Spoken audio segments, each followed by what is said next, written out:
नमस्कार किसान भाइयों, आपका स्वागत है आपके अपने चैनल लक्ष्मी फार्मिंग में। किसान भाइयों, आज हम आपके लिए एक नए टॉपिक के ऊपर वीडियो लेकर आए हैं और आज की इस वीडियो में हम आपको जानकारी देने वाले हैं कि धान की रुपाई करते समय कौन सी प्रकार की खाद का इस्तेमाल करें। किसान भाइयों, जैसा कि आप सभी जानते हैं कि धान की रुपाई का समय चल रहा है और इस समय किसान भाई बहुत ज़्यादा अधिक मात्रा में धान की रुपाई कर रहे हैं और कुछ किसान भाई धान की रुपाई करने के लिए तैयारी कर रहे हैं। आज की इस वीडियो में हम आपको बताएंगे कि धान की रुपाई करते समय आप किस प्रकार की खाद का इस्तेमाल करें। जैसा कि दोस्तों, मार्केट में बहुत ढेर सारी प्रकार की खाद मिलती हैं, जैसे कि डीएपी या फिर एनपीके या फिर एसएसपी सिंगल सुपर फास्फेट। आपको इन तीनों प्रकार की खादों में से कौन सी प्रकार की खाद का इस्तेमाल करना चाहिए जो आपकी धान की फसल के लिए बेस्ट रहेगी, कितनी मात्रा में इसका इस्तेमाल करना चाहिए और आपको यह खादें कब दे देनी चाहिए, यानी कि धान की रुपाई करते समय आपको इस खाद को कब छींटना चाहिए, इसके बारे में भी आज की इस वीडियो में हम आपको संपूर्ण जानकारी देने वाले हैं। तो वीडियो को शुरू से अंत तक जरूर देखिएगा और अपने किसान मित्रों के साथ शेयर जरूर कर दीजिएगा। किसान भाइयों, हर बार आप लोग धान की रुपाई करते समय कौन सी खाद का इस्तेमाल करें, इसके बारे में अक्सर सोचते हैं। आज हम आपको बताएंगे कि आपको डीएपी का इस्तेमाल करना चाहिए, एनपीके का इस्तेमाल करना चाहिए या एसएसपी का इस्तेमाल करना चाहिए, या फिर इन तीनों में से कौन सी ज़्यादा बेस्ट है। दोस्तों, इसको हम थोड़ा सा टेक्निकल टर्म्स के माध्यम से समझेंगे। किसान भाइयों, जैसा कि आप सभी जानते हैं कि डीएपी का फुल फॉर्म होता है डाई अमोनियम फॉस्फेट। डीएपी में आपको मुख्य रूप से दो तत्व मिलते हैं, एक नाइट्रोजन और एक फास्फोरस। डीएपी में 18% नाइट्रोजन और 46% फास्फोरस होता है। किसान भाइयों, धान की रुपाई करते समय हमें सबसे ज़्यादा जो महत्वपूर्ण तत्व होता है वो होता है फास्फोरस, क्योंकि फास्फोरस हमारी जो पौध है धान की, उसकी जड़ों के विकास के लिए बहुत ही ज़्यादा आवश्यक है। शुरुआती दिनों में, शुरुआती चरण में यदि आपके पौधे की जड़ का विकास बहुत ही तेज़ी से होगा, उसकी जड़ गहराई तक मिट्टी में पहुंच जाएगी, तो वह बहुत ही तेज़ी से उसमें अधिक मात्रा में कल्ले आएंगे, पत्तियां आएंगी, हरा भरा रहेगा और उसका विकास तेज़ी से होगा। इसलिए आपको फास्फोरस की सबसे ज़्यादा अधिक मात्रा में आवश्यकता होती है। डीएपी में आपको 46% फास्फोरस देखने को पाया जाता है। इसलिए डीएपी को सबसे सर्वोत्तम और सबसे अच्छी खाद बताया जाता है धान की फसल में रोपाई करते समय। चलिए अब बात करते हैं एनपीके में। किसान भाइयों, जैसा कि आप सभी जानते हैं कि एनपीके में आपको 3 तत्व मिलते हैं, एक होता है नाइट्रोजन, फास्फोरस और पोटेशियम, पोटास।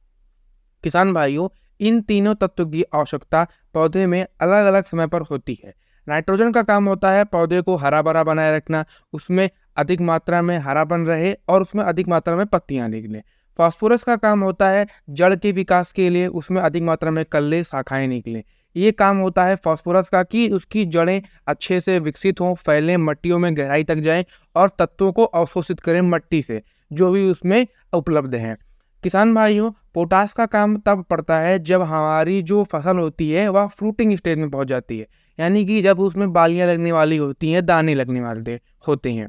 लेकिन ये जो एनपीके खाद है, इसका इस्तेमाल जब आप रोपाई के समय करते हैं तो यह भी बहुत आवश्यक है, आप इसको भी इस्तेमाल कर सकते हैं। लेकिन एनपीके में, जैसे दोस्तों आप जानते हैं, बहुत ढेर सारे अलग अलग परसेंटेज में आता है। हम आपको जो बता रहे हैं वह रोपाई के लिए वह है 12-32-16। इसमें 12% नाइट्रोजन है, 32% फास्फोरस है और 16% पोटाश है।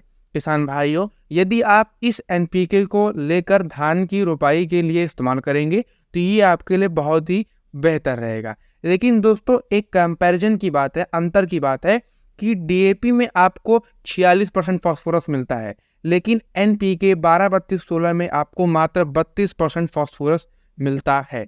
इस कारण से हम आगे के वीडियो में आपको बताएंगे कि आपको कितनी मात्रा में डीएपी का इस्तेमाल करना है, कितनी मात्रा में एनपीके का इस्तेमाल करना है। अब चलिए बात करते हैं एसएसपी के बारे में। किसान भाइयों, एसएसपी का फुल फॉर्म होता है single super phosphate. Single super phosphate में आपको मुख्य रूप से 3 केमिकल देखने को मिलते हैं, फास्फोरस, सल्फर और कैल्शियम। किसान भाइयों, इसमें आपको फास्फोरस के सिंगल मॉलिक्यूल देखने को मिलते हैं और डीएपी में आपको फास्फोरस के 2 मॉलिक्यूल, 2 अणु देखने को मिलते हैं। इसलिए हमेशा आप डीएपी खाद का इस्तेमाल करें। डीएपी खाद आपके लिए सबसे बेस्ट होती है। यदि आपको डीएपी खाद ना मिल पाए तो आप एनपीके का इस्तेमाल करें। यदि आपको एनपीके नहीं मिल रहा है तब आप फिर एसएसपी का इस्तेमाल करें।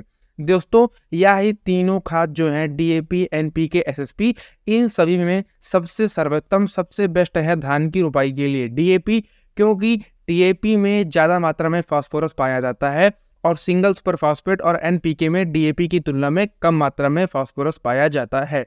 और किसान भाइयों, धान की रोपाई करते समय हमें जो सबसे ज़्यादा मुख्य रूप से तत्व की आवश्यकता होती है वो है फास्फोरस, जो हमारी धान की फसल की पौधों की जड़ों में विकास करने में सहायता करता है। इसलिए आप सबसे पहले डीएपी खाद मिल जाए तो डीएपी खाद इस्तेमाल करें, ना मिले तो एनपीके, और उसके बाद एनपीके भी नहीं मिल रहा है तो एसएसपी का इस्तेमाल करें।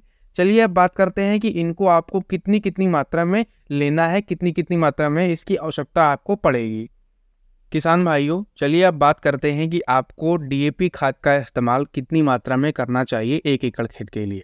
दोस्तों 1 एकड़ खेत में 2 किलो प्रति बिस्वा के रेट से डीएपी खाद का इस्तेमाल करना चाहिए, जिसके हिसाब से होता है 60 किलो प्रति एकड़। लेकिन यदि आप बात करें औसतन कितना हमें डालना चाहिए, एक एवरेज मात्रा, तो वह है 50 किलो प्रति एकड़। तो आप 50 से 60 किलो प्रति एकड़ के हिसाब से उसके बीच में डाल सकते हैं। जैसी आपकी स्थिति हो, जितना मात्रा में आप डालना चाहते हो तो आप उस हिसाब से डालें। डीएपी एक बहुत ही बेस्ट खाद होती है धान की रोपाई के लिए। अब चलिए बात करते हैं एनपीके के बारे में। किसान भाइयों, जैसा कि मैंने आपको पहले बताया कि एनपीके में मात्र 32% फास्फोरस पाया जाता है और डीएपी में 46% फास्फोरस पाया जाता है। इसलिए आपको एनपीके डीएपी से थोड़ा ज़्यादा डालना होगा। एनपीके को आप 70 से 75 किलोग्राम प्रति एकड़ के हिसाब से डालें। ये आपके लिए एकदम परफेक्ट और बिल्कुल बाकायदे अच्छा रहेगा। इसके बाद दोस्तों, यदि आप एसएसपी का इस्तेमाल करना चाहते हैं तो किसान भाइयों, जैसा कि मैंने आपको बताया कि एसएसपी में सिंगल मॉलिक्यूल पाए जाते हैं फास्फोरस के, इसलिए आपको डीएपी की तुलना में इसको 2 गुना डालना होता है। यदि आप डीएपी 50 किलो डाल रहे हैं तो आपको 100 किलोग्राम सिंगल सुपर फास्फेट को डालना होगा 1 एकड़ खेत के पीछे। और दोस्तों इसका दाम भी सस्ता होता है। डीएपी जैसे आपको मिलता है 1300 रुपये बोरी या 1500 रुपये बोरी मिल जाता है, हमारे एरिया में ऐसे लगभग रेट लगभग इसी बीच में रहता है। और जो सिंगल सुपर फास्फेट है वह आपको 700 से 800 रुपये की बोरी मिल जाता है। तो इसलिए यदि आप 100 किलो प्रति एकड़ के हिसाब से सिंगल सुपर फास्फेट का इस्तेमाल कर देंगे धान की रोपाई करते समय, तो ये आपके लिए बिल्कुल परफेक्ट रहेगा। किसान भाइयों, एक सावधानी के रूप में ध्यान रखिएगा कि सिंगल सुपर फास्फेट के अंदर जो फास्फोरस होता है वह मूवेबल नहीं होता है, यानी इस फास्फोरस के जो अणु होते हैं वह जमीन में जिस जगह गिर जाते हैं उसी जगह रहते हैं, एक जगह से दूसरी जगह अपने आप नहीं पहुंच पाते हैं।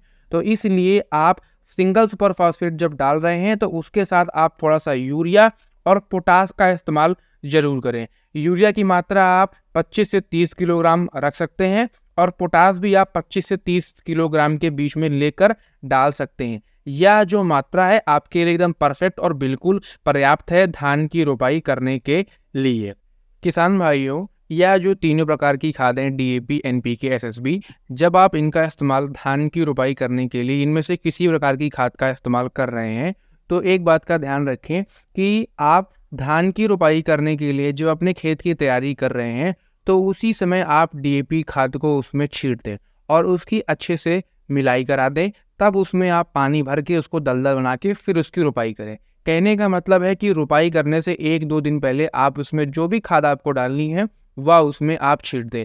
ये आपके लिए बिल्कुल बढ़िया और एकदम परफेक्ट होता है, जिससे क्या होता है जो आपकी खाद होती है वह मिट्टी में आसानी से पहले ही घुल जाती है रोपाई करने से पहले, और जब आप धान की रोपाई करते हैं तो वह उसके लिए बहुत ही फायदेमंद होता है और धान के पौधों का विकास बहुत ही तेजी से होता है, उसमें अधिक मात्रा में कल्ले निकलते हैं और जिससे आपकी जो फसल है वो एकदम बढ़िया तैयार होगी। दोस्तों, आपको आज की हमारी यह वीडियो कैसी लगी हमें कमेंट करके जरूर बताइएगा। यदि आपको वीडियो अच्छी लगी हो, पसंद आई हो तो चैनल को सब्सक्राइब कर दीजिएगा और अपने किसान मित्रों के साथ शेयर कर दीजिएगा।